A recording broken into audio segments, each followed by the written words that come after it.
19 nëntor 2025, jemi në ditën e mërkurit.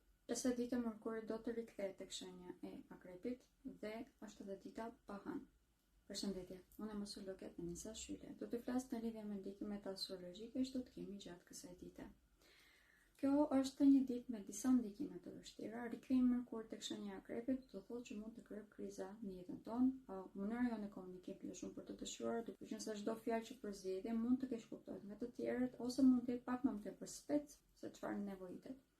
Për të gjitha, njëti mërkur do të krijojë dhe një kënd negativ me Uranin, gjë që krijon probleme në atmosferë, mund të kemi një trysni të lartë dhe si rrjedhoj edhe furtuna të fuqishme. Përveç kësaj mund të kemi probleme edhe në teknologji, ndaj edhe si gjithmonë në këtë rast do të bëjmë kopje të dokumentave tona digjitale dhe do të jemi shumë të kujdesshëm ndaj telefonave apo edhe mesazheve që na vijnë nga numra të panjohur. Fakti që është dita pa hënë do të thotë që mbrojtja është shumë e ulët.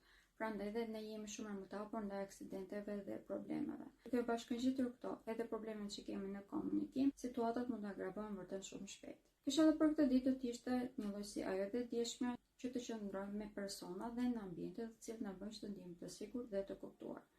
Kemi një intuit vërtet shumë të lartë në këto momente, prandaj dhe kjo jep një aftësi shumë të madhe për të shëruar botën tonë të brendshme. Prandaj dhe një pjesë të ditës do të këshillosh ta kanalizonin pikërisht tek kjo temë.